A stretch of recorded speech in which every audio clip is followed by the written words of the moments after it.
ဦးကြီးတို့ခင်ဗျကိုယ့်ရဲ့စိုက်ပျိုးထားတဲ့တီးနှံတွေရဲ့စိုက်ပျိုးချိန်ရိတ်သိမ်းချိန်စတာတွေကိုဖြည့်ဆူပြီးတော့စိမ့်အောင်လန်းစီမှာဖုံးပေလက်ဆောင်တွေကန်ထူးနိုင်နေဆိုတာတည်ပြီးပါပြီလားခင်ဗျ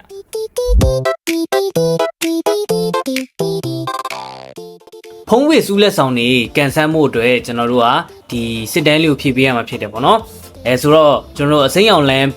page ပေါ့နော် Facebook မှာရှိတယ်အဲ့ဒီ page ကိုတစ်ချက်ဝင်ကြည့်လိုက်မယ်ဆိုလို့ရှိရင်ကျွန်တော်တို့ကအပေါ်ဆုံးpost မှာပဲပေါ့နော်ကျွန်တော်တို့ဒီစစ်တမ်းဖြည့်ပြီးတော့ဖုံးပေလက်ဆောင်ရယူနိုင်တဲ့ post လေးကိုကျွန်တော်တင်ထားရပေါ့နော်အဲ့ဒါလေးရဲ့ comment ကိုကျွန်တော်တစ်ချက်နှိပ်ကြည့်လိုက်မယ်ပေါ့နော်နှိပ်ကြည့်လိုက်မယ်ဆိုလို့ရှိရင်ဒီမှာကျွန်တော်ဒုတိယမြောက်မှာစစ်တမ်းအတွက်ကျွန်တော်တို့ link လေးရှပေးထားတာရှိရပေါ့နော်အဲ့ link လေးကိုကျွန်တော်တို့တစ်ချက်နှိပ်လိုက်ပါမယ်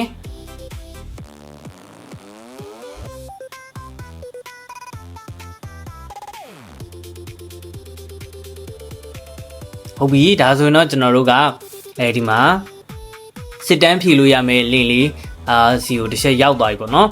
ဒီမှာဆိုလို့ရှိရင်ကျွန်တော်တို့အမည်ရှိရပြီးရင်ဖုန်းနံပါတ်ရှိရပေါ့နော်ဖုန်းနံပါတ်ကကျတော့ကျွန်တော်တို့ကဒီအကယ်၍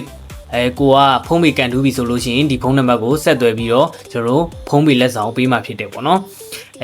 ပြီးရင်ကျွန်တော်တို့စိုက်ပျိုးတဲ့အတိုင်းဒေသကြီးတို့စိုက်ပျိုးတဲ့မြို့နယ်တို့ပေါ့နော်စသဖြင့်ကျွန်တော်တို့ထည့်လို့ရတယ်ပေါ့နော်ဒီမှာကျွန်တော်ဥပမာတစ်ချက်ထည့်လိုက်မယ်ပေါ့နော်ကိုကြော်ပေါ့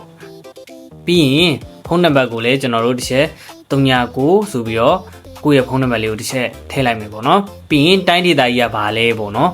ကျွန်တော်တို့မကွေးဆိုရင်မကွေးပဲခူးဆိုရင်ပဲခူးပေါ့နော်ထားတော့ပဲခူးပေါ့နော်စိုက်ပျိုးတဲ့မြို့နယ်ကဘာမြို့နယ်လဲပေါ့နော်ကျွန်တော်တို့ဒီတာယာဝတီဆိုတာယာဝတီ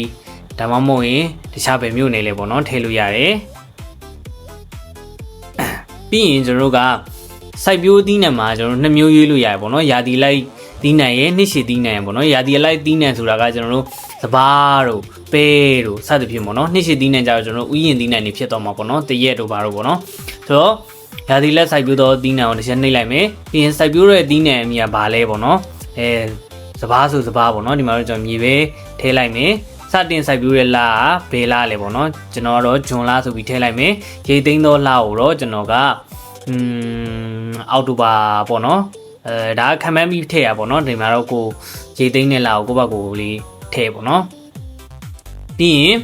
ဒီနဲ့စိုက်ပျိုးချိန်နဲ့ပတ်သက်ပြီးတော့ဖြည့်ဆွက်ပြီးပြောချင်တာရှိရင်ရေးလို့ရတယ်ပေါ့နော်တကယ်လို့ကိုကပြောချင်တာမရှိဘူးဆိုလို့ရှိရင်လည်းရေးစရာမလိုဘူးပေါ့နော်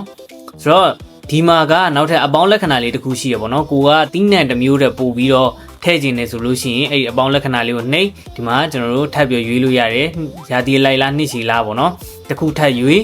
ပြီးရင်ကိုစိုက်ပျိုးတဲ့သီးနှံလေးတွေကိုထပ်ထည့်ပေါ့နော်တရက်ပေါ့နော်ပန်းစားပွင့်နေလားထားပါတော့ဒီဇင်ဘာဆိုဒီဇင်ဘာပေါ့နော်ခုဆိုတဲ့လားဘယ်လားလဲပေါ့နော်match လားဆို match လားပေါ့နော်ပြီးရင်ကိုပြောချင်တာထက်ရှင်ဒီမှာပြောလို့ရတယ်မရှိဘူးဆိုလည်းပြောကြမလို့ဘူး AC ပဲပြီးရင်ကျွန်တော်တို့ကအပေါင်းလက္ခဏာလေးကိုထပ်နှိပ်ပြီးရင်ဖြည့်လို့နောက်ထပ်တီးနှံတွေကိုထပ်ပြီးတော့ထည့်လို့ရတယ်ပေါ့နော်အကယ်၍ကိုမှထည့်ရမရှိတော့ဘူးဆိုလို့ရှိရင်လည်းကိစ္စမရှိဘူးတစ်ခုပဲဖြစ်ဖြစ်နှစ်ခုပဲဖြစ်ဖြစ်ရတယ်အောက်ဆုံးမှာကိုဖြည့်လို့ပြီးကျင်တတ်ပြီဆိုလို့ရှိရင် submit ဆိုတာလေးကိုတစ်ချက်နှိပ်လိုက်မယ်ဒါဆိုတော့ကျွန်တော်တို့စစ်တမ်းကောက်ယူခြင်း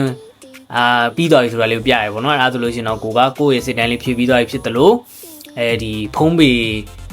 လက်ဆောင်ကန်ဆန်းနိုင်တဲ့စီးရင်ထဲမှာလည်းကိုကပါသွားပြီဖြစ်ပါတယ်ဆိုတော့ဒီနေ့တော့ကတော့ဒီလောက်ပါခင်ဗျာအဆုံးထိကြည့်ပြီးရတဲ့အတွက်ကျေးဇူးတင်ပါတယ်